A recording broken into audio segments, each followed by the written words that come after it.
मशगूल है। अवामी मसलन ते भी सियासत अर्ज़ कयां पीटीआई जो जेको मौक़िफ़ आहे हाणे पीटीआई खे इहो यादि थो अचे त अपोज़िशन जूं जमातूं हिन मुश्किल हालात में असां सां ताउन कनि जॾहिं चाइना जो सदर मुल्क में पियो अचे ऐं सीपेक जहिड़ो अज़ीम मुआहिदो मुल्क जे अंदरि पियो थिए उन वक़्तु धरणो कंहिं हयो हो?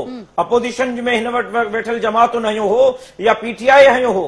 उन वक्त जेको आहे कंहिं डी चौक ते रस्तो बिलाक कयो हो, असेंबली मां इस्तीफ़ाऊं कंहिं कोन ॾिनियूं? उन वक्त मुफ़ाहमत नज़र छो कोन पई अचे? उन वक्त मुल्क जो मफाद छो कोन पियो नजर अचे? मैंने आपकी बात मुकम्मल ध्यान से सुनिए मेरी बहन, अगर आप मेरी बात सुन ले उसके बाद आपको मौका होगा बात करने का। हौसला रखें, आप हौसला रखें, आप हौसले के साथ हमें सुने। अभी तो हम इस्लामाबाद नहीं गए, अभी तो हम टीवी चैनल पर हैं, जब इस्लामाबाद आएंगे फिर आपके हौसले कहाँ होंगे? आप हौसला रखें, हौसले के साथ मेरी गुफ्तगू सुने, आप हौसले के साथ मेरी गुफ्तगू सुने, आप हौसले के साथ, मैंने बड़े हौसले के साथ सुनाए, आप जवाब मेरा हौसले के साथ सुने। और गाल पई थे त मुल्क के कंहिं लुटियो 60 सालन जे अंदर पाकिस्तान जेको कर्ज वरतो आहे, 30 सालन जे अंदर पाकिस्तान एतिरो कर्ज कोन वरतो आहे जेको 8 महीननि में पीटीआई जो हुकूमत वरतो आहे। तव्हां चओ था त नवाज शरीफ चोर हो, तव्हां चओ था त आसिफ अली ज़रदारी चोर हो, उन्हनि चोर जो हुकूमत में त गरीबन के आलू 5 रुपए ऐं 10 रुपए में मिलन पिया, भिंडी ऐं सब्जी मिले पई। उन वक्त डॉलर जेको 80 रुपए ते बीठो हो, उन वक्त पेट्रोल 70 ऐं 80 रुपए ते बीठो हो।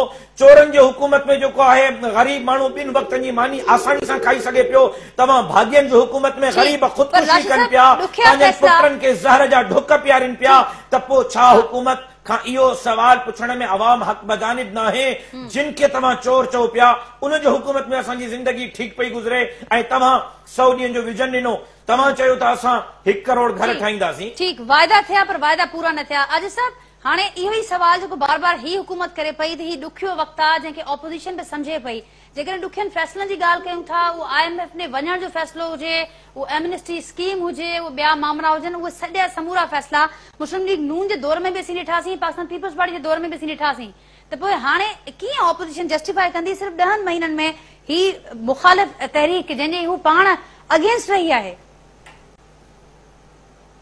नाज़िया चवंदा आहिनि त first impression is the last impression. जॾहिं तव्हां